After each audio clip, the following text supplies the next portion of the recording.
Hello friends, welcome back. इस video में हम परम्यूटेशन एंड कॉम्बिनेशन चैप्टर के एक टॉपिक सर्कुलर परम्यूटेशन के बारे में डिस्कस करेंगे, जो कि हमें एक्सरसाइज 3.5 सॉल्व करने में काफ़ी हेल्पफुल होगा। ओके, सो वीडियो शुरू करने से पहले अगर अभी तक आपने हमारे इस चैनल को सब्सक्राइब नहीं किया है तो please subscribe to our channel and press the bell icon for the latest update. तो चलिए शुरू करते हैं। सर्कुलर परम्यूटेशन, फर्स्ट पॉइंट यहाँ पे गिवन है। We know that the total number of linear arrangement of n different objects is n factorial. ठीक है, यहाँ पे हमें लीनियर अरेंजमेंट के बारे में दिया हुआ है, या फिर हम कह सकते हैं सिंपल परम्यूटेशन के बारे में दिया गया है, जो हमने अभी तक सॉल्व करते हुए आए हैं हम। अगर हमारे पास n डिफरेंट ऑब्जेक्ट्स है तो हम टोटल नंबर ऑफ अरेंजमेंट कितने बना सकते हैं, हम n फैक्टोरियल हम बना सकते हैं। ठीक है, ये हमें पहले से पता है। हम एक एग्जांपल ले लेते हैं। सपोज कि हमारे पास अभी 3 एलिमेंट्स है, ए, बी एंड सी। अब हमारे पास यहाँ पे 3 ऑब्जेक्ट है, तो हम नंबर ऑफ अरेंजमेंट जो हम कर सकते हैं या फिर नंबर ऑफ परम्यूटेशन हम लिख देंगे। यहाँ पे कितने 3 ऑब्जेक्ट है, तो नंबर ऑफ परम्यूटेशन कितना हो जाएगा, 3 फैक्टोरियल हो जाएगा। जैसे कि यहाँ पे हमें गिवन है, अगर हमारे पास n डिफरेंट ऑब्जेक्ट है तो नंबर ऑफ अरेंजमेंट कितने हो जाएंगे, n फैक्टोरियल हो जाएंगे। ठीक है, तो वही हमने यहाँ पे लिखा है। 3 ऑब्जेक्ट है हमारे पास, तो number of permutation 3 factorial that is equal to 6। कौन कौन से होंगे हम वो भी लिख देते हैं। जैसे सिंपल सा पहला तो है ए बी सी। ओके, या हम लिख सकते हैं ए सी बी, या फिर हम लिख सकते हैं यहाँ पे बी ए सी, या फिर हम यहाँ पे लिख सकते हैं बी सी ए। अगेन हम लिख सकते हैं सी ए बी, या फिर लास्ट वन सी बी ए। ठीक है, तो इस तरह से हमारे पास 6 डिफरेंट अरेंजमेंट हो जाएंगे 3 ऑब्जेक्ट्स के लिए। ओके, अब सेकंड पॉइंट है, each arrangement in a row correspond to some circular arrangement. मतलब कि अभी हमने यहाँ पे हमारे रो में हमने जितने भी अरेंजमेंट किए, जैसे कि यहाँ पे हमारे पास टोटल 6 अरेंजमेंट है। ठीक है, तो सेकंड पॉइंट कह रहा है कि हर अरेंजमेंट क्या करता है, एक सर्कुलर अरेंजमेंट को करस्पॉन्ड करता है। ठीक है, अब जैसे कि इसमें से आप कोई भी एक चूज़ कर लो। हम पहला वाला लेते हैं ए बी सी। अगर ए बी सी को हम इस सर्कुलर अरेंजमेंट में अगर हम यहाँ पे रखेंगे, जैसे कि पहले यहाँ पे हम ए रख दिए, बी रख दिए, सी रख दिए। ठीक है, यानी कि ए बी सी एक सर्कुलर अरेंजमेंट को करस्पॉन्ड कर रहा है। जैसे कि यहाँ से हम ए से शुरू हुआ, A B C then again A. आप कोई भी पॉइंट में हमें गिवन है कि हर एक अरेंजमेंट, ठीक है, आप इसमें से कोई भी अरेंजमेंट ले लो, वो एक सर्कुलर अरेंजमेंट को करस्पॉन्ड करने वाला है। ठीक है, तो इस तरह से यहाँ पे सेकंड पॉइंट में हमें गिवन है, each arrangement in a row correspond to some circular arrangement. अब उसी के साथ यहाँ पे आप देख सकते हैं कि जो हमारे पास लीनियर अरेंजमेंट है, ठीक है, ए बी सी, ये एक अरेंजमेंट है 6 अरेंजमेंट से। अब यहाँ पे आप देख रहे हैं कि जो हमारा अरेंजमेंट है वो ए से स्टार्ट हो रहा है और सी पे एंड हो रहा है। ठीक है, यहाँ पे इसका स्टार्ट एंड पॉइंट ए है और एंड पॉइंट सी है, बट सर्कुलर अरेंजमेंट में इस तरह से नहीं होता है। अब आप यहाँ पे देख रहे हैं कि ए बी सी, अगर आप इस तरह से काउंट कर रहे हैं, ठीक है, आप कोई भी डायरेक्शन ले सकते हैं, ऐसा कोई रिस्ट्रिक्शन नहीं है यहाँ पे। अब यहाँ से आप ले रहे हैं ए बी सी। ठीक है, अब यहाँ पे आपको ना स्टार्टिंग पॉइंट कोई दिख रहा है, ना ही एंड पॉइंट कोई दिख रहा है। आप बी से भी स्टार्ट कर सकते हैं, बी सी ए, है ना। इसी तरह जो लीनियर अरेंजमेंट है हमारा, उसके अंदर एक अरेंजमेंट है ए बी सी, इस सर्कुलर अरेंजमेंट में करस्पॉन्ड होगी, जैसे कि यहाँ से ए बी सी हो गया। ठीक है, देन अब इसमें एक प्लस पॉइंट ये है कि आपको यहाँ पे आप कोई भी एंड पॉइंट ले सकते हो और कोई भी स्टार्टिंग पॉइंट ले सकते हो, क्योंकि ये एक सर्कुलर अरेंजमेंट है, जहाँ पे ख़त्म होगा वहीं से शुरू हो जाएगा। अगर आप बी से स्टार्ट करते हो, बी सी ए, तो यहाँ पे हमारे पास बी सी ए ये भी है, ये अरेंजमेंट भी इसी के अंदर आ गई।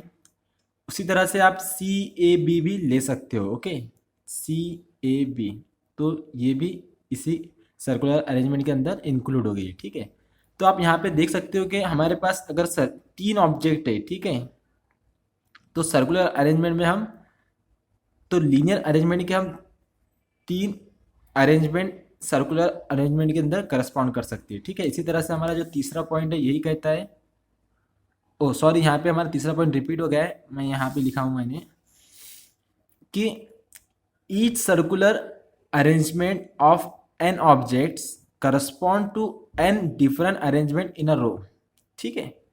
यानी कि सर्कुलर अरेंजमेंट के जो अगर एन ऑब्जेक्ट है, ठीक है, जैसे ये हमारा ए बी सी एक सर्कुलर अरेंजमेंट है, इसके अंदर 3 ऑब्जेक्ट है, तो ये क्या करेगा, करस्पॉन्ड करेगा to N different arrangement in a row, row के एन डिफरेंट अरेंजमेंट को उन्हें करस्पॉन्ड कर सकता है, ठीक है। अब यहाँ पे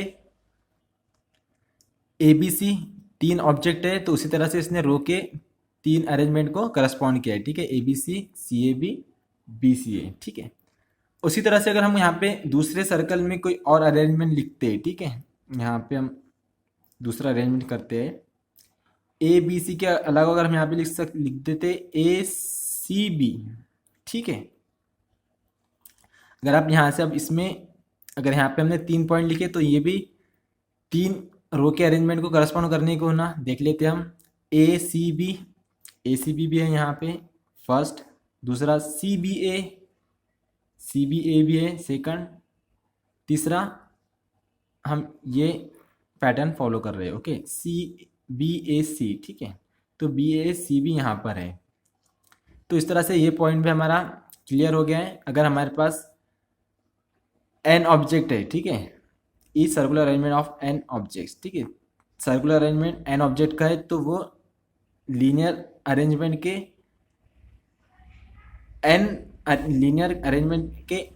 एन अरेंजमेंट को करस्पॉन्ड करेगा, ओके। सो फोर्थ पॉइंट देखते हैं हम यहाँ पे। अब fourth point is therefore number of circular arrangement is n factorial upon n, that is के n माइनस 1 फैक्टोरियल। यानी कि जिस तरह से हमारे पास हम लीनियर अरेंजमेंट के लिए अगर हमारे पास n टोटल ऑब्जेक्ट्स है, तो उनका लीनियर अरेंजमेंट कितना होता है, n फैक्टोरियल होता है। तो उसी तरह यहाँ पे क्या कह रहा है, अगर हमारे पास सर्कुलर अरेंजमेंट है और n ऑब्जेक्ट है, तो उसका लीनियर अरेंजमेंट कितना होगा, n माइनस 1 फैक्टोरियल होगा, ठीक है। यहाँ पे n के लिए n फैक्टोरियल है लीनियर के लिए, लेकिन सर्कुलर के लिए क्या है, n ऑब्जेक्ट्स के लिए n माइनस 1 फैक्टोरियल है, जिससे कि आप यहाँ पे देख ही सकते हो। हमने यहाँ पे सॉल्व किया है, हमने 3 ऑब्जेक्ट लिया था, तो इसका लीनियर अरेंजमेंट हमारे पास आया था 6, दैट इज 3 फैक्टोरियल, 3 ऑब्जेक्ट के लिए 3 फैक्टोरियल 6। और यहाँ पे हम देख रहे हैं कि ये 6 भी अरेंजमेंट इन 2 सर्कुलर अरेंजमेंट में करस्पॉन्ड हो गए, ठीक है। यानी कि अगर हमारे पास n ऑब्जेक्ट है, तो सर्कुलर जो अरेंजमेंट रहेगा हमारा वो n माइनस 1 फैक्टोरियल रहेगा, ठीक है। अब हमारे पास 3 ऑब्जेक्ट है, तो यहाँ पे 3 लिख सकते हैं, that is 3 minus 1 factorial, that is equal to 2 factorial, ठीक है। और 2 फैक्टोरियल की वैल्यू हमें मिलती है 2। तो ये हमारा लास्ट पॉइंट भी हमारा यहाँ पे सेटिस्फाई हो रहा है कि अगर हम अगर हम सर्कुलर अरेंजमेंट कर रहे हैं, तो उनके टोटल अरेंजमेंट फाइंड करने के लिए हमें क्या करना होगा, n माइनस 1 का फैक्टोरियल करना होगा, ठीक है।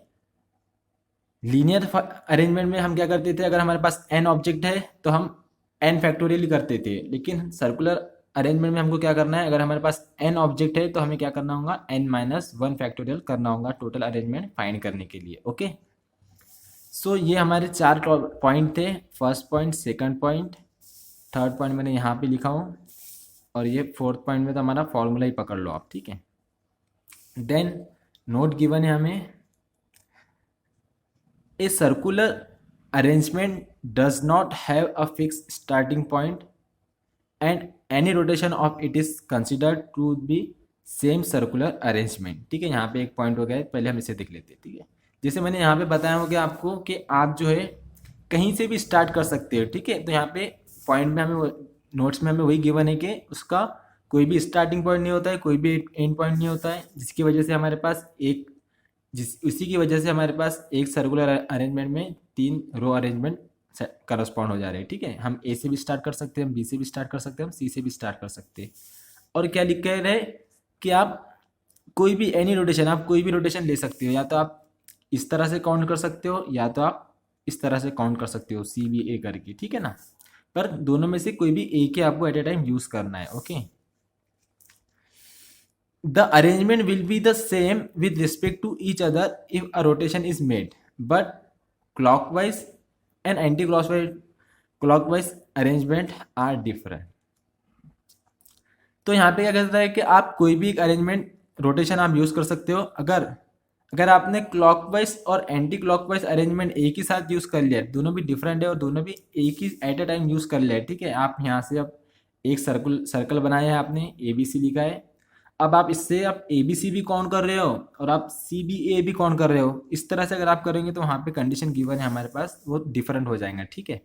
तो वो हमारे अभी आगे आने वाले हैं, ठीक है।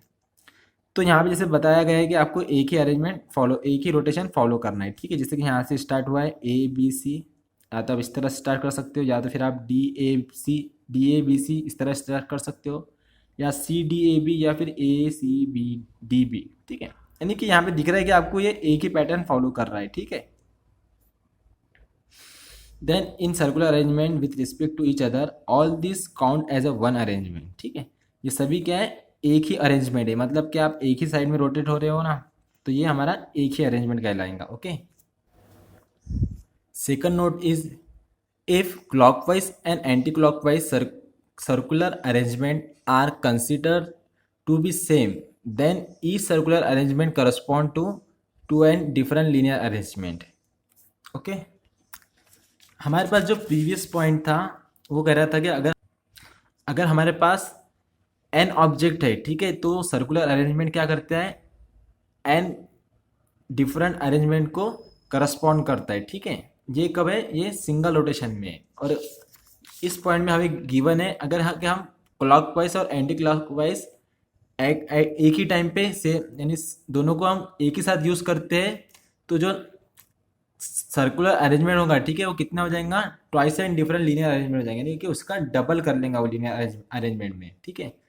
तो हम यहाँ पे देख सकते हैं अगर हम एक ही रोटेशन परफॉर्म कर रहे हैं, जैसे कि हमने ये रोटेशन परफॉर्म कर रहे हैं, तो ए बी सी के लिए हमारे पास क्या हो जाएगा, एक ए बी सी हम ले सकते हैं, दूसरा बी सी ए हम ले सकते हैं, और तीसरा सी ए भी हम यहाँ पे ले सकते हैं, ठीक है। और यहाँ पे पॉइंट में क्या लिखा है, अगर आप क्लॉकवाइज और anti clockwise at a time use करते हो, यानी कि हम अगर यहाँ पे अब इसी में अगर हमने एंटी क्लॉकवाइज भी अगर हमने यूज़ कर लिया है, तो एक में तो ये तीनों आ ही गए हैं। अब एंटी क्लॉकवाइज के लिए आप देख सकते हो ए सी बी, ये भी आ गया है, ठीक है। देन बी ए सी भी आ गया है। देन सी बी ए भी आ गया है, ठीक है। यानी कि पहले अगर हमने एक ही रोटेशन ले रहे थे, तो तीन ऑब्जेक्ट के लिए हम तीन अरेंजमेंट करस्पॉन्ड कर रहे थे। अगर हमने दोनों रोटेशन एक साथ में ले लिया, तो तीन ऑब्जेक्ट के लिए हम क्या कर रहे हैं, सिक्स अरेंजमेंट हम करस्पॉन्ड कर रहे हैं। दैट इज 6 मीन्स क्या होता है, 2 × 3 होता है। यानी कि अगर हमारे पास n ऑब्जेक्ट है, तो हम क्या करेंगे, डबल रोटेशन में हम 2n अरेंजमेंट करस्पॉन्ड कर सकते हैं, ठीक है। इस तरह से यहाँ पे गिवन है। सो उसके लिए हमारा फॉर्मूला भी चेंज होगा। जैसे कि लास्ट टाइम हमको क्या लगा था, सिंगल अरेंजमेंट के लिए हमारे पास 2 सर्कुलर अरेंजमेंट लगे थे हमको 3 ऑब्जेक्ट के लिए, ठीक है। तो उसी के लिए अब यहाँ पे क्या लगे हैं हमको, एंटी क्लॉकवाइज और क्लॉकवाइज के लिए हमने क्या करा है, एक ही अरेंजमेंट में हमको पूरे के पूरे 6 हमें करस्पॉन्ड हो गए थे। दैट इज हमें अभी कितना लगा है, एक ही लगा है। तो हम क्या कर सकते हैं, 2 को 2 से हम डिवाइड कर देंगे तो हमें 1 मिलेगा। तो इसी तरह से यहाँ पे हमारे पास फॉर्मूला भी गिवन है। अगर हम क्लॉकवाइज और एंटी क्लॉकवाइज दोनों एक ही साथ यूज़ करते हैं, तो क्या लिखा हुआ है, दस the number of such circular arrangement is n-1 factorial upon 2। यानी कि हमें क्या करना होगा, n-1 फैक्टोरियल को 2 से डिवाइड करना होगा, ठीक है। तो पहले हमारे पास जो था 2 अरेंजमेंट था डिफरेंट, हमने दोनों एट ए टाइम यूज़ कर लिया है, क्लॉकवाइज और एंटी क्लॉकवाइज। तो क्या करें, हमने 2 को 2 से डिवाइड करें तो हमें 1 मिल गया है। या फिर मैंने यहाँ पे डायरेक्ट लिख दिया हूँ, n-1 फैक्टोरियल को हमें 2 से डिवाइड करना होगा, ठीक है। तो n मीन्स के नंबर ऑफ ऑब्जेक्ट, 3 ऑब्जेक्ट है हमारे पास। So 3-1 factorial upon 2 that is equal to 2 factorial upon 2। 2 factorial की वैल्यू 2 होती है, तो 2/2 कितना होता है, 1 होता है। इसीलिए एक ही सर्कुलर अरेंजमेंट में हमारे पास यहाँ पे 6 भी रो अरेंजमेंट करस्पॉन्ड हो गए। ओके, देन ये एक समझ लेना हमारे लिए बहुत ज़रूरी है कि राउंड अ टेबल और अराउंड अ टेबल और rounded, is use to choose a single rotation. यानी कि अगर आपको क्वेश्चन में इस तरह से गिवन है कि कोई पर्सन है या कुछ नंबर्स है, एक राउंड टेबल के राउंड है या फिर अराउंड अ टेबल गिवन है या राउंडेड गिवन है, इसका मतलब क्या है कि आपको सिंगल रोटेशन परफॉर्म करना है। या तो आप क्लॉकवाइज काउंट कर सकते हो या तो आप एंटी क्लॉकवाइज काउंट कर सकते हो। ओके, दोनों भी एक ही टाइम पे आप यूज़ नहीं कर सकते हो। ठीक है, अगर आपको अराउंड गिवन है या राउंड या अराउंड या राउंडेड, इनमें से अगर आपके क्वेश्चन में कोई भी वर्ड है तो आप क्या करोगे, कोई भी एक ही रोटेशन परफॉर्म करोगे। ओके, देन थ्योरम, ये थ्योरम बिल्कुल हमारे प्रीवियस थ्योरम की तरह है जो हम लीनियर अरेंजमेंट या लीनियर परम्यूटेशन में हम परफॉर्म करते थे। ठीक है, क्या गिवन है यहाँ पे, the number of circular arrangement of N objects of which the m objects are like और आइडेंटिकल। ठीक है, जैसे कि हमारे पास पहला भी थ्योरम था लीनियर अरेंजमेंट में, अगर हमारे पास कोई ऑब्जेक्ट्स रिपीट होते हैं या सेम ऑब्जेक्ट होते हैं, अलाइक मीन्स एक जैसे ऑब्जेक्ट अगर हम हमारे पास होते हैं, ठीक है, टोटल ऑब्जेक्ट्स में, तो हम क्या करते थे, उसी के फैक्टोरियल से हम डिवाइड करते थे। तो यहाँ पे भी बस ऊपर का फॉर्मूला चेंज हुआ है, एन की जगह पे n-1 फैक्टोरियल आया है, अपॉन में वही रहेगा। अगर हमारे पास m ऑब्जेक्ट आइडेंटिकल है या एक जैसे है तो हम क्या करेंगे, n फैक्टोरियल से उसे डिवाइड करेंगे। ओके, देन रिमार्क में हमें गिवन है, ये भी हमारा प्रीवियस पार्ट में हो चुका है। क्या गिवन है, the number of circular permutation of r object taken from n distinct objects can be found under 2 different condition as follows. यानी कि यहाँ पे गिवन है, अगर हमारे पास टोटल n ऑब्जेक्ट है, ठीक है, उनमें से हम सिर्फ r at a time use कर रहे हैं, तो हमें तो पता है ये कंडीशन तो हम हर क्वेश्चन में फॉलो करते हैं। ठीक है, तो अगर टोटल हमें ऑब्जेक्ट यूज़ नहीं करना है, n में से हमें सिर्फ r ऑब्जेक्ट यूज़ करना है, तो हम क्या करते हैं, NPR का फॉर्मूला यहाँ पे यूज़ कर सकते हैं। बस यही फॉर्मूला यहाँ पे यूज़ करना है। बट यहाँ पे क्या है, दो अलग अलग कंडीशन है। कंडीशन क्या है, पहली तो क्लॉकवाइज और एंटी क्लॉकवाइज दोनों में सब एक ही यूज़ करेंगे, जैसे कि यहाँ पे लिखा हुआ है, when clockwise and anti clockwise arrangement are considered to be different. ठीक है, यानी कि दोनों भी डिफरेंट है, या तो हम क्लॉकवाइज यूज़ कर रहे हैं या तो फिर हम सिर्फ एंटी क्लॉकवाइज यूज़ कर रहे हैं। तो हम कौन सा फॉर्मूला यूज़ करेंगे, then the required number of circular arrangement is given by NPR upon r. Same उसी उसी की तरह है, बस हमें ऊपर क्या लेना यूज़ करना है, हमें NPR का यूज़ करना है। और सेकंड कंडीशन है, when the clockwise and anti clockwise arrangement are not to be consider, यानी हमने कंसिडर ही नहीं किया, हम एंटी क्लॉकवाइज भी ले रहे हैं और क्लॉकवाइज भी एक ही अरेंजमेंट में ले रहे हैं, तो क्या होगा, then the required number of circular arrangement is given by, बस क्या करना है, इसे 2 से डिवाइड करना है, जिस तरह से हमने यहाँ पे किया था 2 से डिवाइड, बस यहाँ पे भी हमें इसी फॉर्मूले को हमें 2 से डिवाइड करना है। यहाँ पे 2 गिवन नहीं है, यहाँ पे 2 गिवन है। ओके, तो ये था कुछ बेसिक कंसेप्ट ऑफ सर्कुलर अरे permutation. Okay, then next video में हम एक्सरसाइज 3.5 सॉल्व करेंगे। अब आप यहाँ तक पहुँच चुके हो तो जाने से पहले चैनल को सब्सक्राइब ज़रूर कर देना। तो मिलते हैं नेक्स्ट वीडियो में। Thanks for watching.